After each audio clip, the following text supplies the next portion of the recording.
Hello everyone, সবাই কেমন আছো? আশা করছি সবাই খুব ভালো আছো, আর আমিও মোটামুটি ভালোই আছি। অনেক দিন পর আবার আজকে একটু ব্লগ ভিডিও দিচ্ছি। তো এই যে দেখো, এই সুন্দর ফুলের ছোট্ট বুকেটা দেখছো, এটা হচ্ছে গুনগুনের পাপা আমাকে দিয়েছিল। আমাদের হচ্ছে অ্যানিভার্সারির দিন রাতে, আমাদের 4ই ফেব্রুয়ারি অ্যানিভার্সারি ছিল, সেই দিন ও আমাকে এটা দিয়েছে। আমি খুব যত্ন করে রেখে দিয়েছি।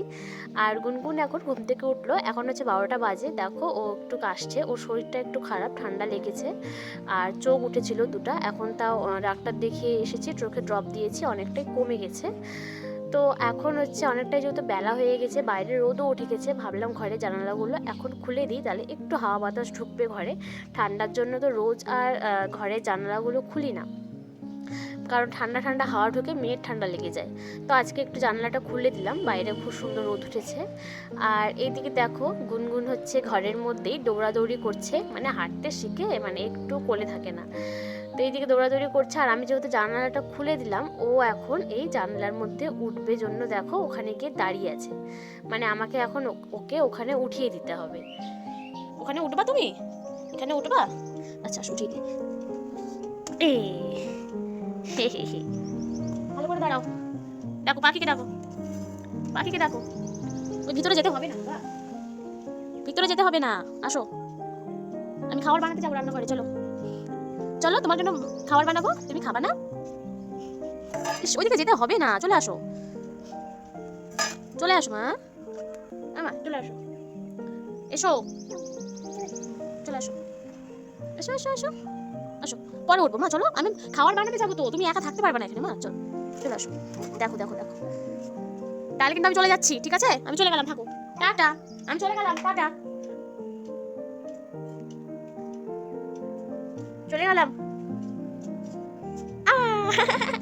আসো, চলো আসো, চলো মা, পরে আসো, পরে। এই যে বল, বল খেলো। হ্যাঁ হ্যাঁ, ভালো, তোমার ভালো। হ্যাঁ, এটা তোমার ভালো। হ্যাঁ, তোমার ভালো এটা। হ্যাঁ।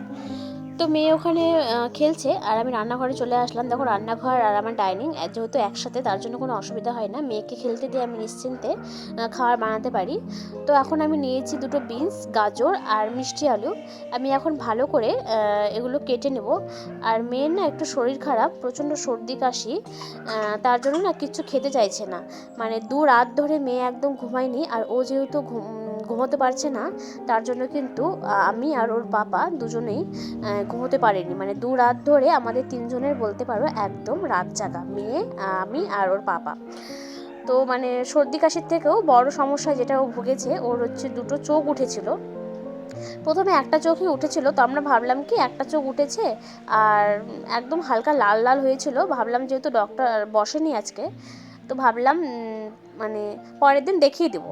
তো ওই একদিন ওয়েট করাতে মানে দুটো চোখ হয়ে গেছে। এত সমস্যায় ভুগলো মেয়েটা, দুটো চোখ নেই, দুটো চোখ উঠে গেছিলো, পুরো ফুলে গেছিলো, মানে দেখতে পারছিলো না, সকালবেলা ঘুম থেকে উঠে মানে তাকাতে পারছিলো না, এরকম হয়ে গেছিলো। তো সেটা চোখের ব্যথাতে ও খুব কষ্ট পেয়েছে। তো আপাতত এখন কোনো সমস্যা নেই, ডাক্তার দেখিয়েছে, চোখের ড্রপ দিয়েছে, এখন ভালো আছে। তো আর সর্দি কাশিটা এখনও আছে, তার জন্য মেয়ে একদম খেতে চাইছে না, বলতে পারো কোনো মতে এক প্রকার জোর করে খাওয়াবো। আমাদের বড়দেরও দেখবে শরীর খারাপ হলে কিন্তু কিচ্ছু খেতে ভালো লাগে না, মুখে রুচি থাকে না, আর ওরা তো ছোট বাচ্চা, ওদের তো আরও বেশি।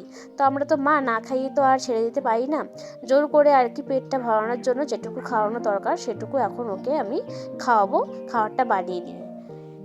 তো গুনগুনের খাওয়া রেডি হয়ে গেছে, আর ওকে কিন্তু এভাবে কিন্তু ও ছোটোবেলাতেই কোনো দিন খায়নি, আর এখন বড় হয়ে ওকে এভাবে খাওয়াতে হচ্ছে, কারণ যেহেতু শরীর খারাপ, মুখে খাবার দিলেই ফু ফু করে ফেলে দিচ্ছে, না হলে তো সারাদিন না খেয়ে থাকবে। তার জন্য মিক্সিতে একটু পেস্ট করে নিয়ে এখন আমি দেখো পুরোটা খাইয়ে দিচ্ছি। আর এদিকে দেখো মেয়ের কাণ্ড দেখো, সে তো জুতো, নিজের জুতো পরেই আছে, তারপরেও দেখো আমার জুতো ও পরবে, দেখেছো? নিজের জুতো কিন্তু পরে আছে, তারপরেও তাকে আর একটা জুতো পরতে হচ্ছে। মানে বড়দের জুতো পরার এত শখ, মানে যেখানেই দেখবে বড় বড় জুতো, সেখানে গিয়ে এরকম পা ঢুকিয়ে দিবে। তুমি তো জুতো পরে আছো মা। হ্যাঁ হ্যাঁ, এটা তোমার পছন্দ, তোমার পছন্দ, তোমার জুতোটা বেশি সুন্দর। হ্যাঁ, তোমার জুতো বেশি সুন্দর, পরে যাবা কিন্তু। আর এখানে দেখো সারাদিন তো দুষ্টুমি করে বেড়ায়, কিচ্ছু গুছিয়ে রাখতে পারে না, এখন ড্রয়ারগুলো টেনে টেনে খুলছে, এটা সেটা সব বের করছে।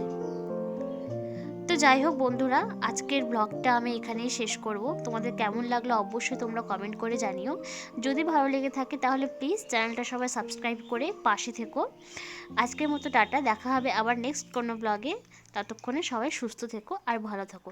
আর আমার মেয়ের আরও দুষ্টু মিষ্টি ছোট্ট ছোট্ট ভিডিওগুলি দেখতে হলে তোমরা অবশ্যই কিন্তু চ্যানেলটা সাবস্ক্রাইব করে পাশে থেকো।